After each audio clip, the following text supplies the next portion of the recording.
큐로 정리하면 이렇습니다. 그냥 무난한 FHD 게임 모니터를 찾는다면 펜 제품이 좋습니다.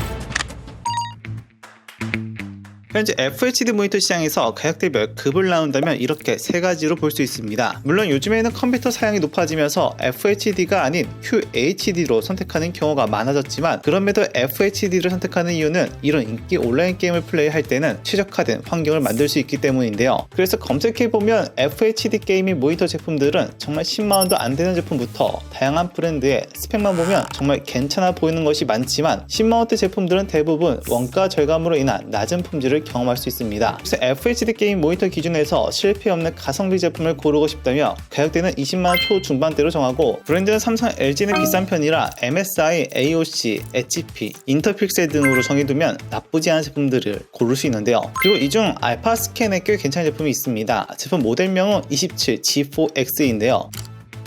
성능은 평타 이상을 보여줍니다. 즉 인기 온라인 게임들을 구매 옵션으로 플레이할 수 있을 뿐만 아니라 그 이상의 퍼포먼스까지 가능합니다. 그 이유는 주사율과 응답 속도를 보면 알 수 있는데 최대 180Hz 주사율을 지원합니다. 주사율이 높을수록 부드러운 움직임, 잔상이 줄어드는 효과 등 움직임을 포착할 때 정확성에 영향을 주는데요. 한 주사율이 높게 나오기 위해선 하드웨어에 영향을 받게 됩니다. 그래서 그래픽 카드의 범위는 GTX 1660 슈퍼부터 RTX 405060까지라는 점은 참고 바랍니다. 또한 낮은 응답 속도를 볼 수 있는데 GTG 1ms, MPRT 0.5ms 의 오버클럭 없이 지원이 되고, 여기에 Fast IPS 패널을 사용해 일반 IPS 패널보다는 낮은 고스트 현상을 보여줍니다. 또한 노 인풋 렉으로 반응 속도가 중요한 FPS 리듬 게임에 부족함이 없고, 다른 경쟁 게임을 위한 용도로도 양호한 수준입니다. 이 제품의 강점이라면 화질까지 좋은 가성비 게임 모니터라는 것인데요. 그걸 증명하는 것이 델타 값이 2 이하라는 것을 보면 알 수 있습니다. 이게 무슨 말이냐면, 보통 sRGB 100%, DCI P3 72% 같은 색 구현율을 보지만 양호한 색 재현율을 가지고 있어도 실제 사용 시에는 수치만큼 퍼포먼스를 보여주지 않는 경우가 많은데, 그 이유는 기준이 명확하지 않기 때문이라는 것이죠. 그래서 델타 값은 이런 것을 보완하는 지표이며, 델타 값 2 이하라는 것은 전문가용 모니터를 사용해도 될 만큼 색 표현이 정확하다는 것을 의미합니다. 또한 색 선명도에 있어서 중요한 밝기도 301달러로 양호한 수준입니다. 즉 이런 점 때문에 이 제품은 경쟁 게임에도 최적화되어 있지만, 화려한 그래픽으로 몰입도를 올려주는 RPG나 스토리라인이 있는 싱글 게임, 그리고 영화 그래픽 작업 등 어떤 목적으로 사용해도 될 정도로 좋은 밸런스를 가졌습니다. OSD 메뉴에서 설정할 수 있는 게임 기능은 조준선을 배경색과 달리 표시할 수 있는 것과 NVR 싱크로 잔상을 줄여주는 효과가 있다는 점이 다른 제품과 차이라고 할 수 있고, 엔비디아 G-Sync와 AMD FreeSync를 둘 다 지원합니다. 특히 이런 기능을 제어할 때 OSD 메뉴 접근성이 꽤 편리합니다. 그 이유는 우선 인터페이스가 매우 깔끔하다는 것과 모든 메뉴들은 컴퓨터 내 마우스로 조절이 가능합니다. 모니터의 외적인 부분은 2W 외장 스피커가 있고, 스피커는 음질이 나쁘지 않으며 모니터 조작은 틸트만 가능합니다. 그리고 게이머를 배려한 모니터 받침대를 볼 수 있는데요. 자리를 많이 차지하지 않아 책상을 넓게 쓸 수 있는 것뿐만 아니라 키보드, 마우스 배치 시 방해받지 않는 것이 좋은 점입니다. 그리고 알파스캔은 국내 모니터 브랜드 중 삼성, LG 다음이라 할 정도의 기술력과 AS가 좋아 후회 없이 장기적인 사용 목적으로도 좋습니다. 이제 알파스캔의 제품이 좋은 것은 맞지만, 그래도 빡게임을 하는 유저에게 완전히 해소되지 않는 방해 요소가 있습니다. 바로 잔상입니다. 잔상에 가장 많은 영향을 미치는 요소는 응답 속도인데요. 물론 이 잔상이 모든 게임에 민감하게 작용하는 것도 아니고, 대다수 게이머들은 인식조차 하기 힘든 부분이기 때문에 응답 속도 GTG 1ms로 하면 딱히 문제는 없습니다. 하지만 상위 티어에 있는 게이머 중 FPS 게임 유저라면 이 부분은 정말 중요한 요소라고 할 수 있습니다. 이유는 찰나의 순간의 전투에서 잔상으로 인해 승부가 결정날 수 있으니 말이죠. 즉 정확도를 결정하는 잔상을 획기적으로 계산한 모니터를 사용해야 되는데, 이런 문제를 해결한 제품이 있습니다. 바로 벤큐의 조이인데요. 이 제품에서 주목할 부분은 바로 이 두 가지입니다. TN 패널은 게임 모니터에서 많이 사용하는 패널은 아닙니다. 그 이유는 색의 정확도와 시야각이 좁다는 단점을 가지고 있기 때문인데요. 이건 패널의 구조 때문에 어쩔 수 없는데, 그래서 웬만하면 게이밍 모니터를 산다면 IPS 패널을 권장합니다. 하지만 다른 패널들은 따라올 수 없는 TN 패널의 강점이 있는데요. 바로 잔상이 적다는 것이죠. 그리고 이 장점에 더욱 날개를 달아주는 것이 있는데, 바로 조이의 디아크 기술입니다. 그러니까 아무리 TN 패널을 사용해도 잔상은 완전히 없앨 수 없다는 것인데, 이 모니터에서만 가능한 디아크 기술을 사용한다면 획기적으로 잔상을 제거할 수 있다는 것이죠. 즉 마우스의 빠른 움직임, 총기 반동, 저격급, 화면 전환 등의 환경에서 잔상을 획기적으로 줄여줘 정확도 향상에선 그 어떤 게임 모니터도 따라하지 못한다고 할 수 있는데요. 그리고 FHD 화질에 높은 주사율을 제공합니다. 특히 FPS 게임진 발로란트가 높은 주사율을 필요로 하는데 그 이유는 반동 제어와 정확한 에임 그리고 반응 속도에 도움이 되기 때문인데요. 아무튼 최대 지원 주사율은 꽤 높은 편이라 RTX 4060, 70 정도의 그래픽카드에 사용하기 좋으며 GTX 1660 슈퍼, RTX 4050 정도로는 오버스펙이라 할 수 있습니다.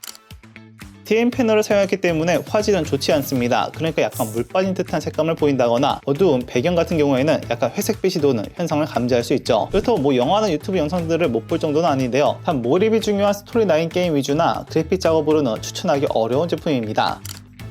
게임 기능 자체가 다른 어떤 게임보다 FPS 게임 위주의 포커스가 맞춰져 있습니다. OSD 메뉴로 설정한 게임 기능들은 명도나 채도의 설정 범위가 꽤 넓고 그리고 이런 조작은 별도의 리모컨을 통해 설정할 수 있는데 세팅별 저장을 한다거나 또한 엑셀 세팅 툴 세워 기능을 통해 외부의 세팅을 불러올 수 있기도 합니다. 즉 유명 프로게이머의 세팅을 다운받아 자신의 모니터에 적용해 사용할 수 있다는 것이죠. 외부적인 조작 범위는 모니터의 높낮이 조절과 틸트를 사용할 수 있으며 모니터 받침대의 공간 차지가 적어 키보드와 마우스 세팅을 위한 효율적인 공간 배치에 도움이 되기도 합니다. 그리고 헤드폰 거리나 스크린 쉴드가 장착되어 있습니다. 요즘에는 데스크톱 사양이 웬만한 PC방보다 좋은 경우가 많아 모니터도 기본 QHD 이상으로 선택하는 분들이 많은데요. 그런데 여전히 FHD를 고집하는 이유는 바로 주사율 방어가 수월하기 때문일 겁니다. 그런데 이런 경우에는 이전에 벤큐 조이로도 충분히 커버가 되는데 여기에 디스플레이 성능엔 아쉬운 부분이 있었죠. 그렇다면 델의 에일리언웨어가 좋은 대안이 될 수 있습니다. 게임을 위한 성능은 최상의 스펙이라 할 수 있는데 가격대가 아주 합리적입니다. 물론 이 가격이 절대로 싸다고 할 수는 없지만 국내 LG나 삼성에서 같은 조건을 기준으로 한다면 절대 이 가격으로 구매할 수 없다는 것이며 그렇다고 저가 라인이 아닌 델의 프리미엄 라인을 할 수 있는 에일리언웨어이기 때문에 실제 사용 시 원가 절감은 절대 체감할 수 없는 제품입니다. 게임을 즐기던 빡게임을 하던 최적의 환경에 세팅을 할 수 있게 해줍니다. 최대 360Hz 주사율을 제공하기 때문에 부드러운 움직임 포착에 유리하고 BTG 0.5ms의 낮은 응답 속도로 잔상 또한 거의 없습니다. 물론 이전 벤큐 조이보다는 잔상 제거에는 다소 떨어지긴 하나 패스트 IPS 패널을 사용해 보통 IPS 패널보다는 낮은 잔상을 보여줘 정확도 또한 높아 상위 티어 게이머에게도 충분히 만족할 만한 성능을 보여줍니다. 그리고 다른 것보다 이 제품을 강추하는 이유는 높은 화질 때문입니다. sRGB 99%로 준수한 색 재현율을 보여주고 여기에 400칸델라의 높은 화면 밝기 덕분에 색상이 더 선명하게 표현됩니다. 높은 화면 밝기는 햇빛이 잘 드는 공간에서도 모니터의 가시성을 유지할 수 있으며 또한 HDR10 레디를 지원하는데 HDR 기능은 밝은 색과 어두운 색의 대비를 더욱 뚜렷하게 표현하기 때문에 400칸델라의 높은 밝기와 결합하면 이 효과를 더 극대화하여 경험할 수 있습니다. 이런 점 때문에 그래픽이 화려한 RPG 게임이나 몰입이 중요한 트리플 A급 게임을 하기에 좋으며 물론 영화를 보기에도 좋습니다. OSD 메뉴를 통한 게임 설정 메뉴로는 기본 조준선뿐만 아니라 적의 위치 발견에 유리한 요소들을 설정할 수 있고 AMD FreeSync를 지원하며 OSD 메뉴 조작은 수동 조작뿐만 아니라 윈도우 화면에서 마우스를 통한 제어도 가능합니다. 외적인 요소로는 모니터 조절은 회전, 높낮이 조절 등 다양한 변화가 가능하며 헤드셋 거리가 장착되어 있으며 그리고 다양한 포트들이 있어 동시에 PC뿐만 아니라 콘솔 그리고 랩탑까지 다양한 연결을 할 수 있습니다. 표로 정리하면 이렇습니다. 그냥 무난한 FHD 게임 모니터를 찾는다면 알파스캔 제품이 좋습니다. 이 제품이 좋은 점은 가격 대비 밸런스가 좋기 때문에 다양한 게임들의 국민 옵션 설정뿐만 아니라 평균 이상의 높은 디스플레이 성능으로 게임뿐만 아니라 다양한 용도로 사용할 수 있다는 것이며 델 에일리언웨어는 이 제품에서 좀 더 향상된 스펙을 기대한다면 선택할 수 있는 제품입니다. 일단 전반적인 성능이 알파스캔보다는 2배 좋아졌다 보면 되기 때문에 예산에 맞춰 비교하면 될 것 같습니다. 벤큐 조이 제품은 FPS 실력 향상 또는 높은 티어에 목적을 두고 있다며 대안이 없는 제품입니다. 그럼 리뷰는 여기까지며 시청해주셔서 감사합니다. 제품의 더 자세한 스펙은 하단의 링크에서 확인이 가능합니다. 궁금하신 내용은 댓글 달아주시면 최대한 빠르게 답변해드리겠습니다. 시청해주셔서 고맙습니다.